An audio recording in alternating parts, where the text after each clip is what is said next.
Let's talk about ulipristal acetate. तर हा नीट PG INICT मध्ये भरपूरदा विचारला जातो आणि क्लिनिकली पण खूप इम्पॉर्टंट आहे. तर मोस्ट कॉमनली ह्याचा यूज विचारला जातो. तर युलिप्रिस्टल ॲसिटेट आपण इमर्जन्सी कॉन्ट्रासेप्टिव्ह म्हणून यूज करतो. तर त्या केसमध्ये आपण 30 mg चा डोस घेतो, एक सिंगल टॅबलेट. 120 आवर्स पर्यंत घेऊ शकतो, म्हणजे 5 दिवसापर्यंत ते इफेक्टिव्ह असतात, त्या पिरियडमध्ये घेऊ शकतो.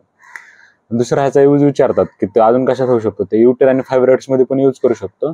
तर त्या कंडिशन मध्ये आपण 5 mg यूज करतो 3 महिन्यासाठी. आणि असं केल्याने काय होतं की युटर आणि फायब्रॉइड्स काय होतात, कॉन्ट्रॅक्ट होतात, साईज कमी होते. आणि ह्याचा विचारतात की सगळ्यात कॉमन साईड इफेक्ट काय किंवा सिरियस साईड इफेक्ट काय आहे. तर लिव्हर डिस्फंक्शन कॉज करतं, लिव्हर डॅमेज होतं त्याच्यामुळे. तर लिव्हरचं काही प्रॉब्लेम असणार पेशंटमध्ये ते नाही देत सहज. तर लक्षात ठेवा, युलिप्रिस्टल ॲसिटेट इमर्जन्सी कॉन्ट्रासेप्टिव्ह म्हणून यूज करतो. त्यात 30 mg सिंगल डोस. न्यूटर आणि फायब्रॉइड्स मध्ये 5 mg यूज करतो. किती दिवसासाठी, तर 3 महिन्यासाठी. न्यूटर आणि फायब्रॉइड्स कॉन्ट्रॅक्ट होतात. हा भरपूरदा विचारला गेलेला INICT मध्ये, UPSC CMS मध्ये पण ह्याच्यावर क्वेश्चन आलेले आहेत.